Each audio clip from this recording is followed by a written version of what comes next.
J'en vois une qui est carrément subjuguée par ce que tu es en train de dire. J'ai une petite question à vous poser, les amis. Ouais. Est-ce qu'il y a des amateurs de belles montres autour de cette table? Non. Bon, Il oui, n'y a- on aime ça. Oui, on- vous aimez ça? Bah Il n'y a non. pas qu'à... Ah, Yann, vous aimez les belles montres? J'arrive souvent en retard, hélas, et je prie ceux de m'en excuser. Mais j'adore les montres. Et- Plus moi j'ai de cheveux, plus j'ai de peigne, plus j'arrive en retard, plus j'ai de montres.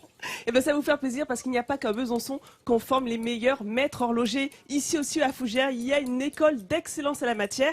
Et on est justement parti à la rencontre de Guillaume qui est en 2e année. Répéter les mêmes gestes jusqu'à les maîtriser à la perfection. Le métier d'horloger est avant tout un sacerdoce, une école de la patience. Guillaume est étudiant en seconde année de l'école d'horlogerie de Fougères, une école mondialement reconnue. Il est en train d'apprendre à régler le balancier, la partie la plus complexe d'une montre mécanique. Donc là, c'est un travail effectivement de précision.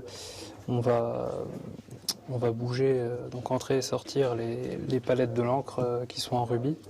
C'est cette précision chirurgicale qui a poussé cet ancien ingénieur à réorienter sa vie à seulement 26 ans.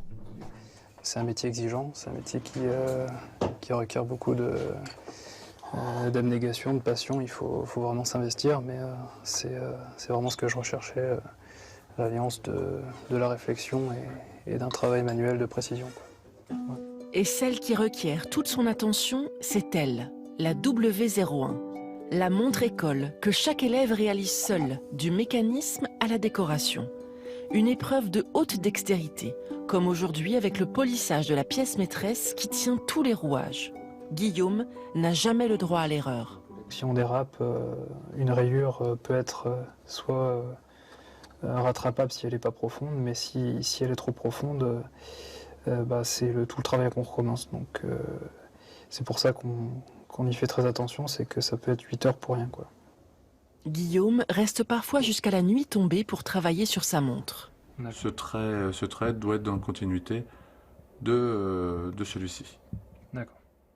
Pour son formateur, c'est ça le secret de la réussite. Aligner des heures et des heures de travail en atelier. Le métier d'horloger est un métier pratique. C'est-à-dire qu'on a l'obligation de pratiquer. Plus on pratique, plus on va pouvoir maîtriser ce métier. Une fois la montre terminée, elle sera envoyée au grand spécialiste de l'horlogerie en Suisse. Un CV technique qui lui assurera peut-être un avenir dans une grande maison. Mais derrière son apparence placide, Guillaume nourrit un rêve. Ce qui me plairait bien, c'est un jour de créer mes propres montres de A à Z. Donc c'est un boulot d'une vie, de plusieurs années. On ne peut pas s'improviser comme ça, créateur de montres juste après la formation. Donc c'est vraiment... il y aura plusieurs années avant cet objectif. Chaque année, ils sont 12 comme Guillaume à sortir de l'école de Fougères. La plupart va poursuivre sa route dans les plus belles maisons d'horlogerie. Une formation qui dure 2 ans, 3000 heures d'enseignement, 2500 heures de pratique à répéter constamment les mêmes gestes jusqu'à les maîtriser à la perfection. Alors justement, je vous ai apporté en plateau la montre école de Guillaume qui m'impressionne. Alors, celle-ci, c'est celle que vous avez dans le reportage. Et dans un an, quand il aura terminé, elle ressemblera à ça. Ça, c'est une montre qui appartient à une de ses collègues, Claire. Regardez l'arrière. Je voulais vraiment que vous admiriez de près cette montre pour vous montrer la complexité du métier. Je suis impressionnée de voir la petitesse des pièces qu'il faut assembler. C'est un mouvement mécanique. Ça veut dire que l'énergie est générée par un ressort qui va être distribué jusqu'aux aiguilles en passant par une cascade de mécanismes avec des rouages, des cliquets, des ressorts. C'est quand même impressionnant. Il faut avoir magnifique. C'est magnifique. Hein. Il faut être C'est ça doté qu'on d'un... aime quand on aime l'horlogerie. Hein. C'est pas le cadran. C'est pas la pile. Le mouvement. Oui, c'est le mouvement, bien évidemment. Donc il faut être doté d'un doigté exceptionnel et il faut aussi avoir une très bonne vue, ou en tout cas des très bonnes loupes. Ouais. Oui. Et il faut savoir que c'est grâce à ce genre d'invention géniale qu'on a quand même découvert le secret de la longitude. Parce que Absolument. tant qu'on n'a pas pu emporter sur des bateaux des montres portables, on n'a pas pu trouver. Les marins ont beaucoup à devoir aux montres, effectivement, à l'horlogerie. Deuxième école, les amis, parce que c'est vraiment une terre d'apprentissage. Fougères. Sur le même site, il y a une école d'optique, également d'excellence, qui a été créée en 92, qui a formé jusqu'à présent près de 1000 opticiens. Et le taux de réussite d'insertion sur le marché du travail, comme pour notre école d'horlogerie, est excellent. 90% de ces jeunes trouvent un emploi à la sortie de leur formation. Et je vous l'ai dit, Fougères, c'est vraiment une terre d'excellence, notamment pour toute cette mécanique de précision. Et toujours sur ce même site, il y a une 3e école, car jamais 203. Et cette fois-ci, c'est une école d'audioprothèse.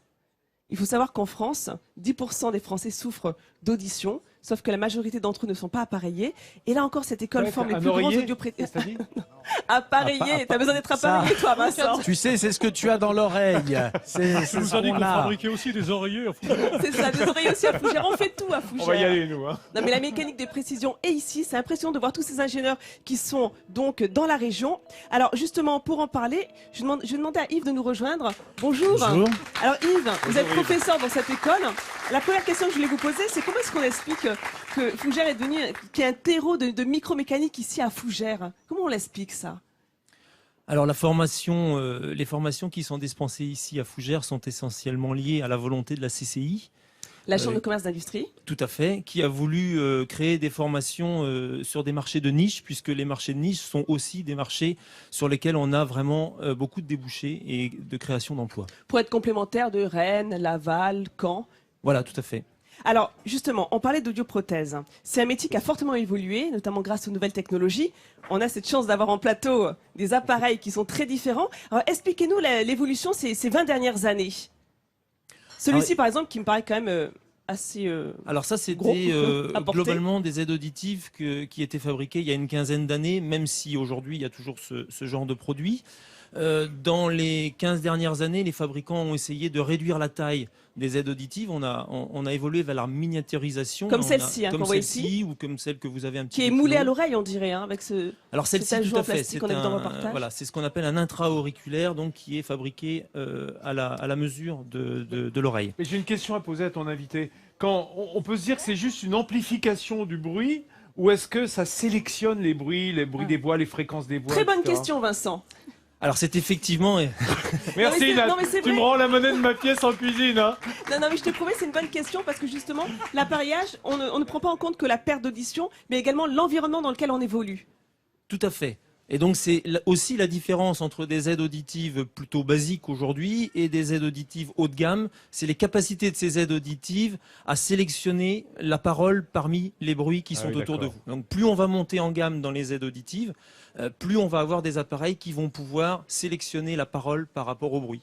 Merci beaucoup, Yves. Et- Donc voilà, Fougères, terre d'apprentissage, Merci, terre de Nathalie. bonheur pour les ingénieurs.